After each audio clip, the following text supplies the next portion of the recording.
Good morning, everyone, and welcome to another episode of a mini career coaching session with me, Coach Tim.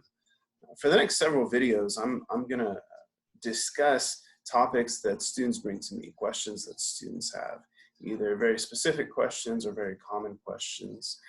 Today's question comes from a student who had an interesting topic and one that I think is really important. And she asked, what are some questions that we can ask at the end of interviews? And it's a great question. And it's a great question because sometimes, and I'm guilty of this as well, you focus so much on how to prepare for the interview and how to answer the questions that you're being asked. Sometimes by the time you get to the end of the interview, your mind kind of freezes up and they say, hey, do you have any questions for us? And you're like, and you have questions, but in the moment you kind of freeze. And what you never want to do is say you don't have questions. If you tell them, hey, I don't have any questions, that's a giant indication to them that you're not interested in the position. Remember, interviews they serve two purposes. Companies interviewing you to measure fit, but you're also interviewing the company to see if they're a good fit for you. And if you don't follow through with questions at the end, then they're going to feel like you're not interested. So it's always a good idea to have questions. Before I get into some very specific questions, which I'll do that section in 3 minutes or less, as always, a good strategy to approach the question portion is have bring a little notebook or something with you or a pad of paper. And before the interview even starts, go in and write down all the questions that you have. So that way, when you get to the end of the interview, you can have your notepad and you pull it out and you say, actually, I do have some questions. And it'll alleviate the pressure to have to remember all these questions because you can read them directly off your notepad. I mean, you should be bringing a pen and some paper to an interview anyway, just to take notes, but having your questions written down is a good way to remember them. So on to some very specific questions that you can ask. So one thing I never really like to ask about is the culture, because it's a popular question and people say, well, what can you tell me about the culture here?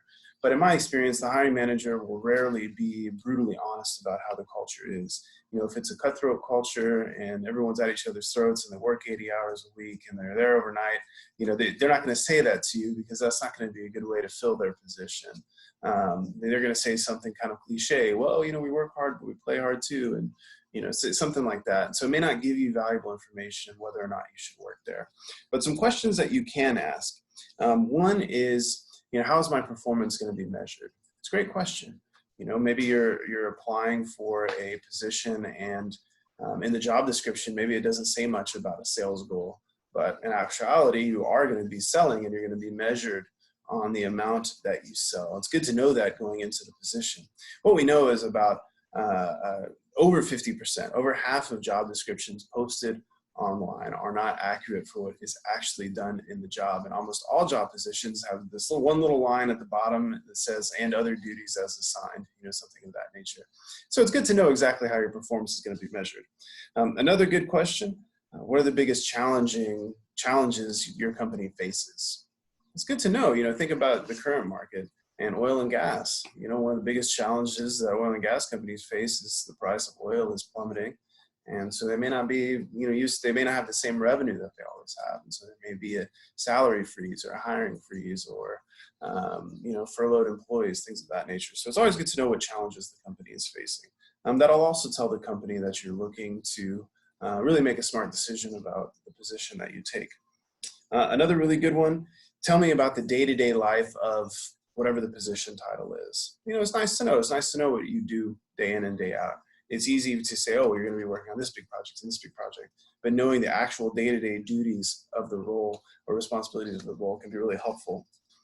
Another good one, you can say something like, what are the expectations for this position in the first 30, 60, 90 days or the first 6 months or something like that.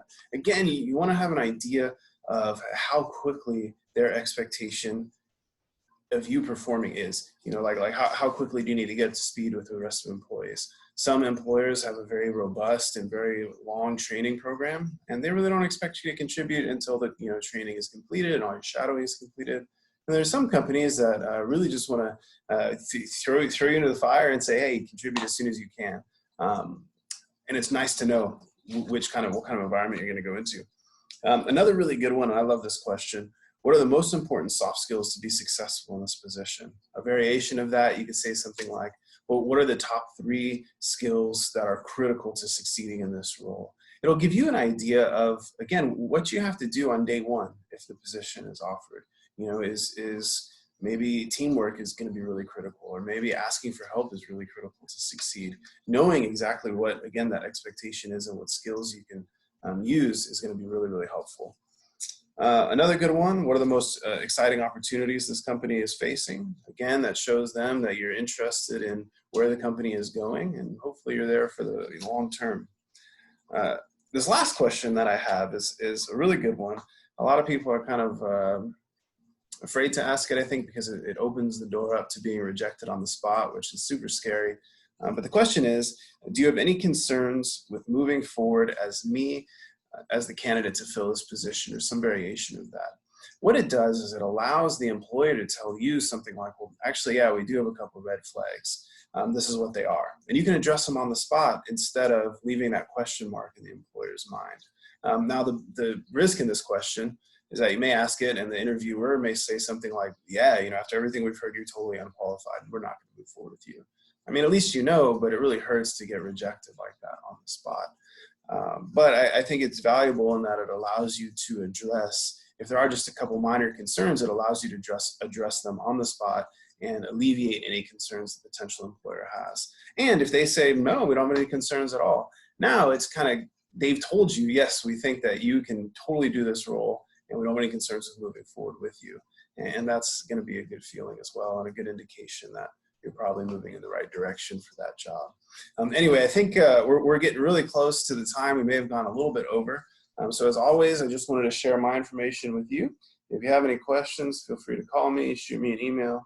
And of course, you can utilize Jobs for Gators to get in touch with your career coach and set an appointment. When it comes to interviewing, there's lots of strategies, and there's lots more questions than the 7 I gave you guys. But I think these are a good place to get started. Definitely get in touch with me if you feel like you need to strategize a little bit more and you need to practice. Thanks, guys, and have a good weekend.